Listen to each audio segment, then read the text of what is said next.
अक्सर ना हम होम मेकर्स की रूटीन इतनी ज़्यादा हेक्टिक और टफ हो जाती है कि समझ में नहीं आ रहा होता कि घर के काम को किस तरह से मैनेज किया जाए, इतने ज़्यादा फैलावे को किस तरह से समेटा जाए।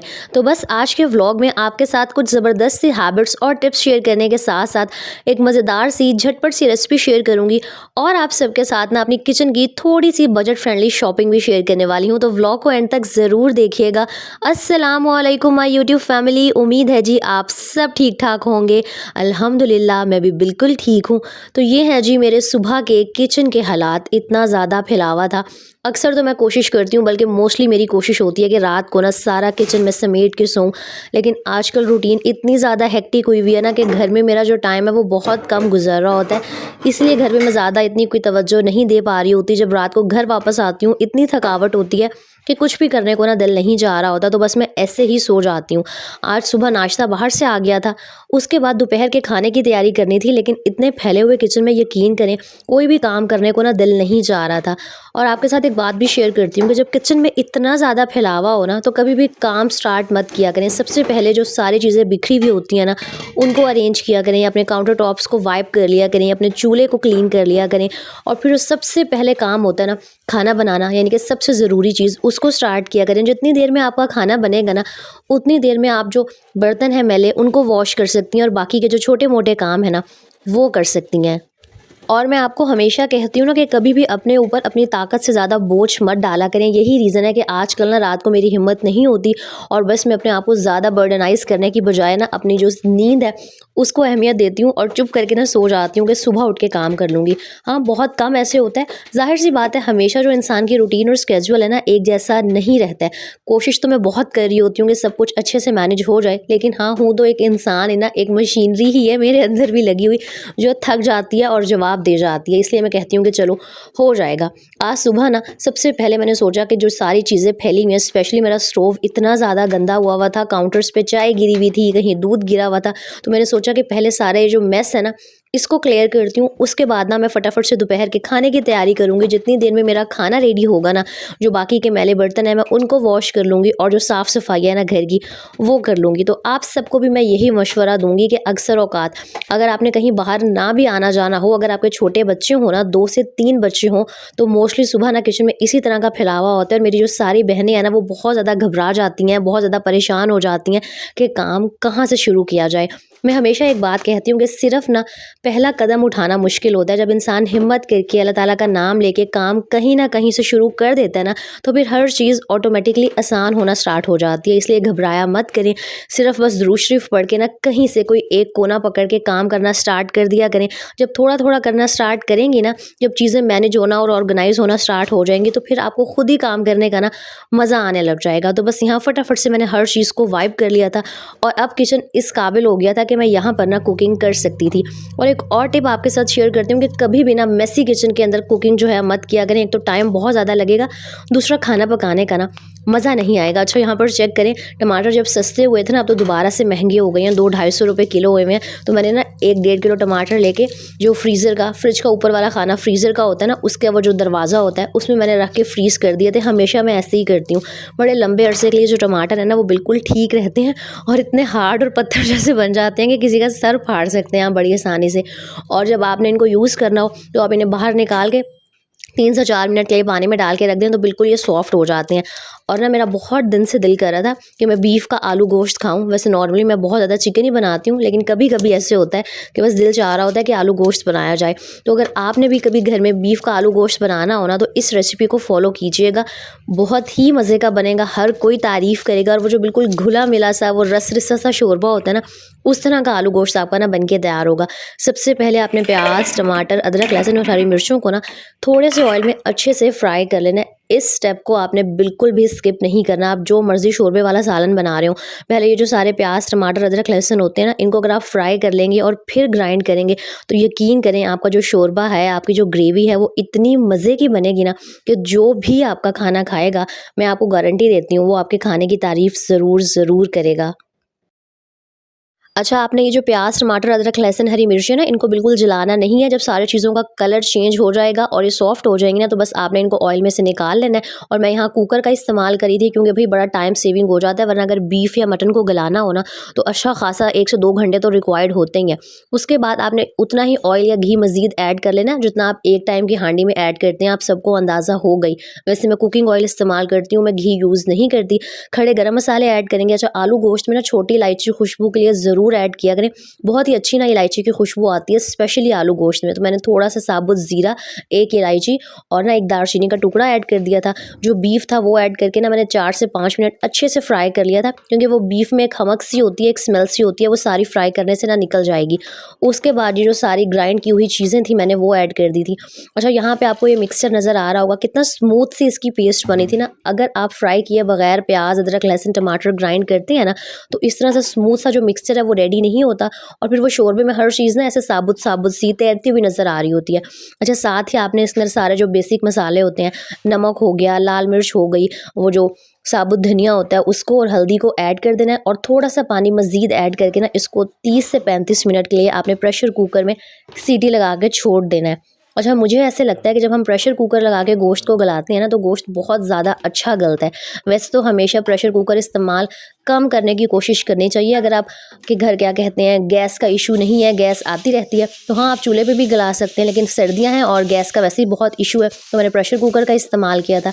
अब जितनी देर में मेरा गोश्त गल रहा था ना, मेरे पास 30 से 35 मिनट थे, मैंने जो घर की बाकी सारे साफ़ सफाई वाले काम थे ना, उनको करना स्टार्ट कर दिया था। तो भाई यही एक सिंपल सा फॉर्मूला है कि आप टाइम को मैनेज करें, मल्टीटास्किंग करें, तो हर काम ना आसान हो जाता है, चाहे सर्दी के छोटे दिन ही क्यों ना हो।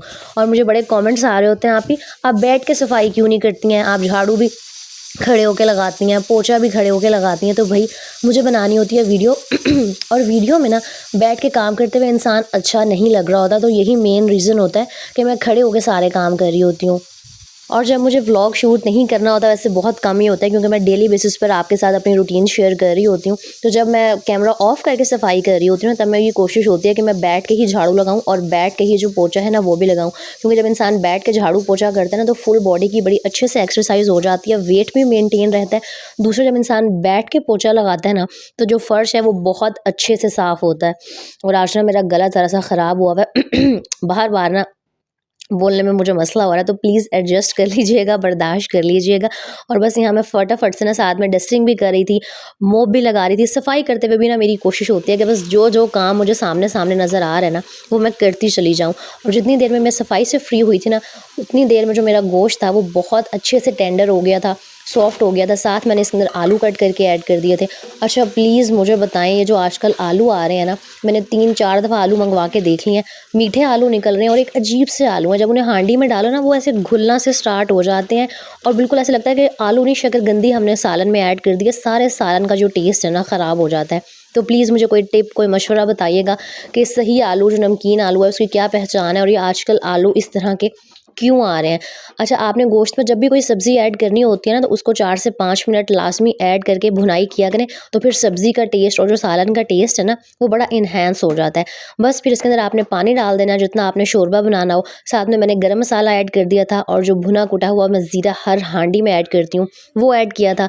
और जितनी देर मैंने इसको, मतलब जितना शोरबा मुझे चाहिए था ना, मैंने इसको 20-25 मिनट मज़ीद हल्की आँच पे कुक कर लिया था।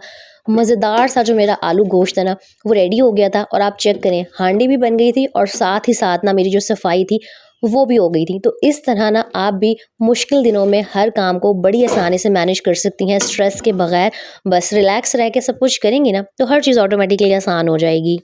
अच्छा, ये था जी फिर शाम का टाइम। वैसे आजकल मगरिब 5 सवा 5 हो जाती है, तो 5:30 बजे ही ना बाहर बिल्कुल अंधेरा होना स्टार्ट हो जाता है। मुझे घर के लिए ना कुछ चीज़ों की ज़रूरत थी।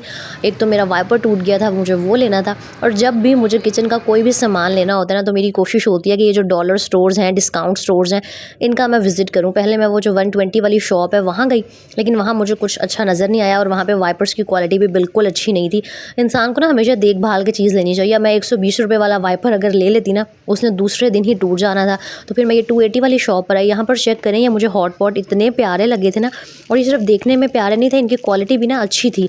तो मैंने एक ना ये हॉट पॉट ले लिया था कि चलो यार काम आ जाएगा। मेरे पास वैसे भी ना हॉट पॉट का जो सेट होता है वो नहीं है, जो जहेज़ वाला था मेरा वो ख़राब हो चुका है। और यहाँ पर ना इतनी बड़ी ये डिस्काउंट स्टोर डॉलर शॉप है, इतना सारा सामान है ना, यकीन करें देख के दिल चाह रहा होता है इंसान ये भी ख़रीद ले वो भी ख़रीद ले, लेकिन वही बात है कि सब कुछ तो इंसान नहीं ख़रीद सकता। और ये चेक करें, मैं बहुत टाइम से ना इस तरह के छोटे छोटे जो ड्रॉर्स होते हैं आमना का सामान रखने के लिए ढूंढ रही थी, क्योंकि जो छोटी बच्चियों की माएँ होंगी वो मेरे साथ एग्री करेंगी कि इतना सारा सामान होता है, पोनियाँ हो गई, पिन्स हो गई, क्लिप्स हो गए, समझ में नहीं आ रहा होता और आमना यहाँ वहाँ ना बिखेर देती है, फिर जब ज़रूरत पड़ती है वो मिल नहीं रहे होते। तो मैंने बड़े अरसे से सोचा हुआ था कि इस तरह के मुझे ऑर्गेनाइज़र्स या ड्रॉर्स मिलेंगे ना तो मैंने आमना के लिए ज़रूर ख़रीद के आने हैं। तो बस यहाँ पर मैंने एक ये वाला ऑर्गेनाइज़र उसके लिए ख़रीद लिया था, एक मैंने वो छोटा हॉट पॉट ले लिया था कि चलो यार कभी कोई छोटी मोटी चीज़ रखने के ना काम आ जाएगा। और ये चेक करें आप, कितना अच्छा था ना, ये वॉशरूम के लिए था ऑर्गेनाइज़र और इसमें आप बहुत सारा वॉशरूम का जो सामान है ना वो रख सकते हैं। कुछ टाइम पहले मैंने ख़रीदा था लेकिन वो इतना ना स्पेशियस नहीं था, तो मुझे अब अफसोस हो रहा था कि काश मुझे ये पहले नज़र आ गया होता और मैं ये वाला ऑर्गेनाइज़र ख़रीद लेती।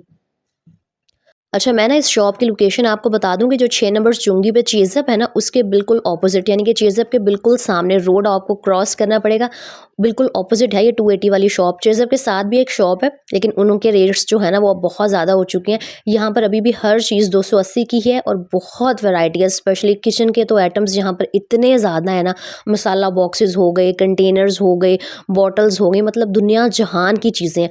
अच्छा, ये जो आप लोगों को मेरा वो जो 2 टायर शेल्फ है ना जो बहुत अच्छा लग रहा होता है, 2 लेयर्स वाला जो मेरे किचन में पड़ा हुआ है, एक वाइट कलर का, रेड कलर का, ये दोनों मैंने यहीं से ख़रीदे थे और ये ना सिर्फ यहीं पर अवेलेबल हैं और मुझे कहीं नज़र नहीं आए। केके मार्ट में भी अवेलेबल है और ये जो 280 वाला डिस्काउंट स्टोर है ना 6 नंबर पे, यहाँ ये अवेलेबल है। तो अगर किसी भी मेरी बहन को मेरे जैसे वो शेल्फ चाहिए ना तो आप यहाँ से आके ख़रीद सकती हैं। अच्छा, ये चेक करें, ये मुझे इतने अच्छे लगे थे ना ये वाले बॉक्सेस, लेकिन मैं बहुत थोड़े से पैसे लेकर आई हुई थी। अगर मेरे पास ज़्यादा पैसे होते ना तो मैंने ये भी ख़रीद लेने थे। इस तरह के बॉक्सेस ना बहुत यूज़फुल रहते हैं। आप वेजिटेबल्स को स्टोर कर सकते हैं, धनिया पुदीना रख सकते हैं, 100 घर की ज़रूरत की सामान की चीज़ें होती हैं। और सबसे अच्छी चीज़ इनकी ये है कि इनके पास इतने सारे टॉयज़ की वैरायटी है ना, जो हम बच्चों की माएँ होती हैं, बच्चे जब बाहर निकलते हैं ना तो हर बच्चे को होता है कि हमने ना कुछ ख़रीदना है। तो यहाँ पर 280 में आपको बहुत अच्छी क्वालिटी के जो टॉयज़ हैं ना वो भी मिल जाएंगे। बाकी यहाँ पर मेकअप ज्वेलरी भी मिल जाती है, लेकिन मैं कभी भी ना ये 280 वाला और 120 की सेल वाला जो मेकअप है वो नहीं ख़रीदती, क्योंकि भाई स्किन का मामला होता है, स्किन के मामले में रिस्क नहीं लेना चाहिए। अच्छा, मैं आपको दिखा देती हूँ कि मैं लेके क्या आई थी। एक तो मैंने ये लिया था वॉशरूम वाला, ये मैंने अपने वॉशरूम के लिए नहीं लिया था, बस घर में ज़रूरत थी तो मैंने ये इस वजह से ख़रीदा था। और दूसरा एक मैंने ये आमना के लिए ऑर्गेनाइज़र ख़रीद लिया था और वो मुझे दे ही नहीं रही थी, उसको था कि मम्मा मैं इसको खुद ओपन करूँगी, तभी आपको उसके वो छोटे छोटे हाथ भी नज़र आ रहे होंगे कि वो खुद इसका रैप उतारने की कोशिश कर रही थी। अच्छा, आप इनके अंदर ना ज्वेलरी के अलावा किचन का भी छोटा मोटा जो सामान है ना वो भी रख सकती हैं। अगर आपके किचन में शेल्फ्स नहीं है, कैबिनेट्स नहीं बने हुए, तो छोटी छोटी जो ज़रूरत की चीज़ें होती हैं, बल्कि जो स्पून्स होते हैं छोटे, वो भी आप इनके अंदर रख सकती हैं। लेकिन मैंने हाँ आमना की चीज़ों के लिए इसको ख़रीदा था। एक मैंने हॉट पॉट लिया था, वो मैंने शायद इस वीडियो में नहीं दिखाया, वो नेक्स्ट किसी व्लॉग में ना आपको दिखा दूँगी। तो बस ये था जी आज का छोटा सा व्लॉग। उम्मीद है आपको अच्छा लगा होगा। अच्छा लगा हो तो लाइक, कमेंट एंड शेयर कीजिएगा। अपना बहुत सारा ख्याल रखिएगा, मुझे दुआओं में याद रखिएगा। अल्लाह हाफिज़।